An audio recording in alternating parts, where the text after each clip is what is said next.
Hey, and what's doing, red and gold faithful? How are you doing?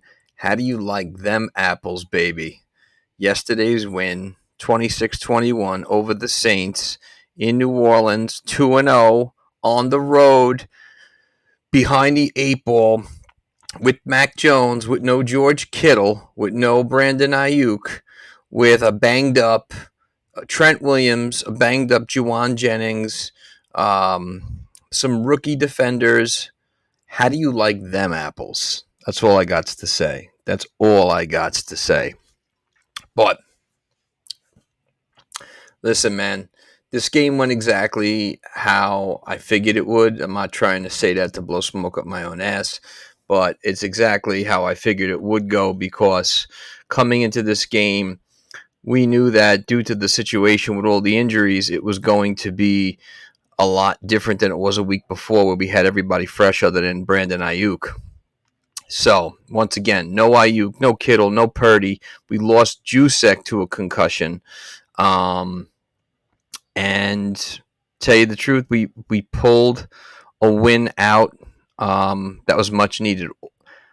Let's talk about two beautiful words, shall we? Mac Jones. Mac Jones. Mac fucking Jones. Okay? Deserves lots of credit. He played exactly the way Mac Jones should play.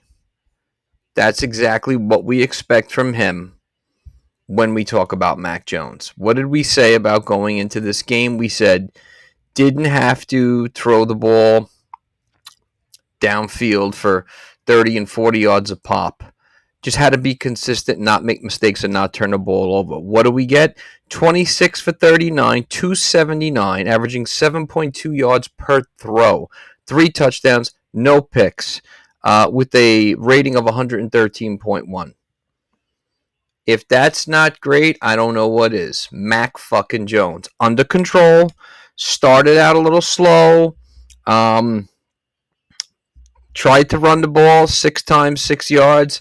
I kept yelling at the screen, Mac, stop trying to run the ball and throw the fucking thing away. You're not a scrambler.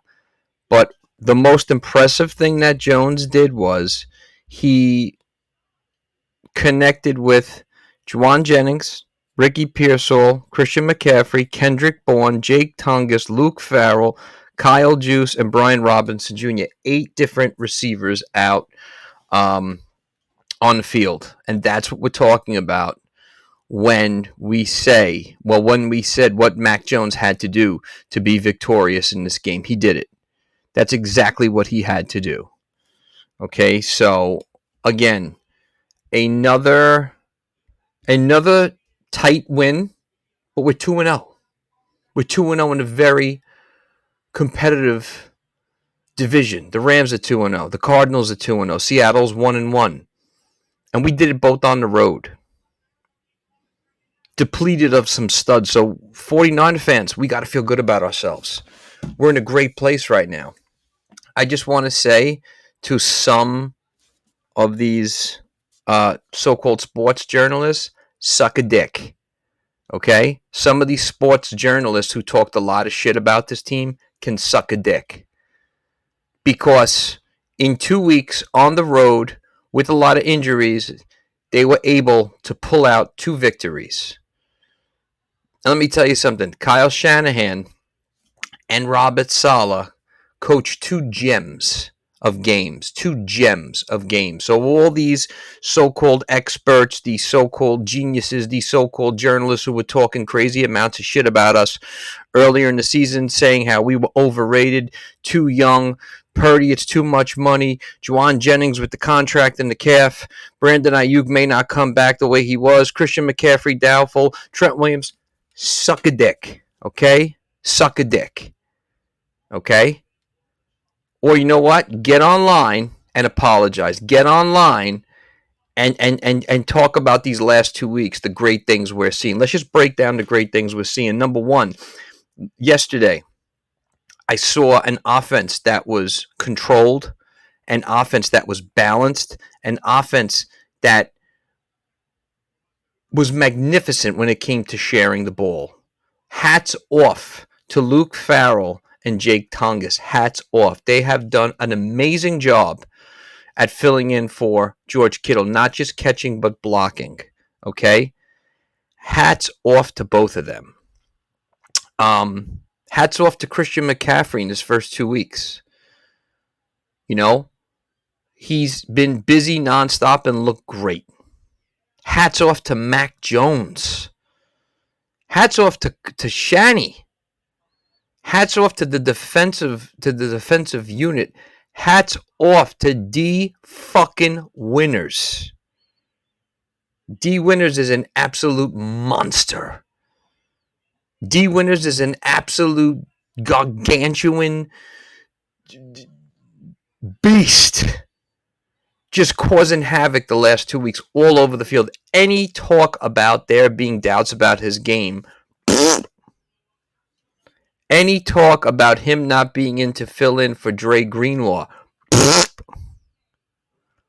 any talk about him being a question mark on the other side of Fred Warner, because the D Winners I'm seeing out there the last 2 weeks looks like a guy who's in his third and fourth season in his all-pro material. He is a wrecking ball. A supercharged wrecking ball. Hat off to him. Hat off, man. Hat off to Collier Davis playing good on the inside. Hat off to obviously Nick Bosa.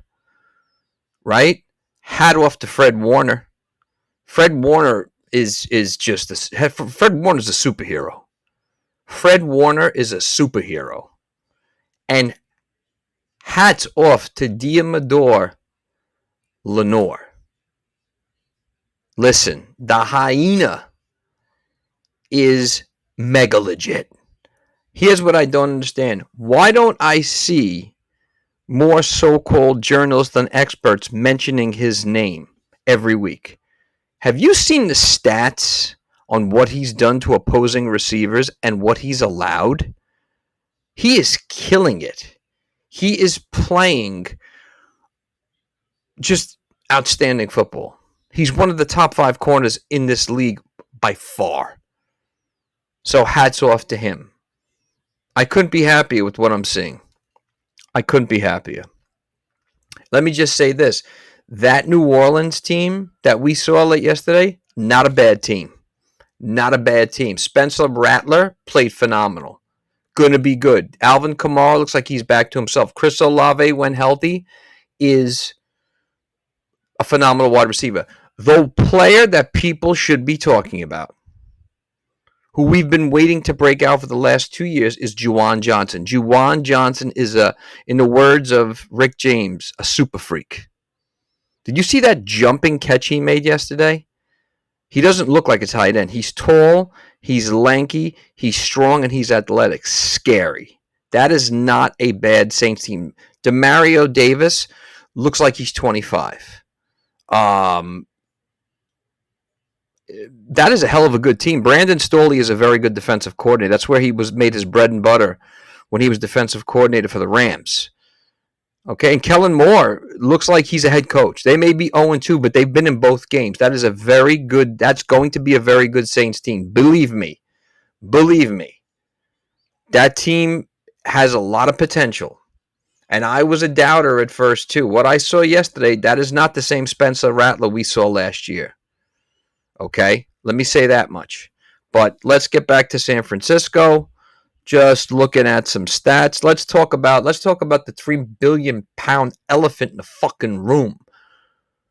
The Juwan Jennings not wanting to be here bullshit. Well, you know what? I didn't see any of that yesterday. I saw a guy who had 5 catches, 89 yards, and a touchdown. And he looked every part beast that he ever was. Juwan Jennings is legit. Let's talk about Ricky P, baby. And I ain't talking about Ricky Pierce, shooting guard from the Milwaukee Bucks. I'm talking about Ricky Pearsall. Let's just put this in perspective. Ricky Pearsall is a legit wide receiver. For anyone who doesn't think so, you need to get your eyes checked. Ricky Pearsall has all the talent that you need to have as a wide receiver. He's legit. I've seen enough. He's legit. This is who we knew he was going to be coming out of college. Then going through that catastrophic incident where he got shot. And again, all that there with the so-called journalists. He's not really. I don't know why they drafted him there. Shut the fuck up. Shut the fuck up, because I don't hear you right now, so-called journalists. Shut the fuck up.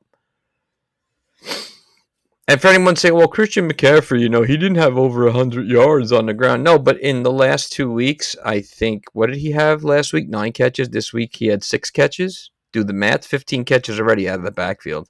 Plus another, 55. So 2 weeks in a row, he's been just about over 100 yards total. Yeah, that's Christian McCaffrey. Let's talk about Kendrick Bourne. 3 catches, 32 yards, had 3 big catches, 3 clutch catches. So happy to have him back. Hats off to you, Kendrick Bourne. Hats off to you. The Bourne identity, baby. That's what I'm talking about. Ain't no Jason Bourne. That's some Kendrick Bourne shit in this motherfucker, baby. He's another one. He plays nasty gritty. We forget what he used to do for us down by the goal line in his early days with the 49ers. Valuable player. Valuable player. Jake Tungus. 4 catches, 31 yards, baby. Filling in nice. Luke Farrell, 2 catches, 15 yards, and a touchdown. What a touchdown it was. He ran a motherfucker over and spiked that motherfucker. Look at that. Not 1 but 2 legit tight ends. That's what I'm talking about. What a win, man. What a big win. Let's talk about the defensive side of the ball. We talked about winners. We talked about Warner. We talked about Bosa. We talked about Diamador-Lenore. But let's talk about 2 other guys. Rookie Upton Stout. Uptown Stout, son. Uptown Stout. With a sack yesterday and a tackle for a loss. All right, so he had a penalty, man. I thought that penalty was bullshit. I'm not even going to lie.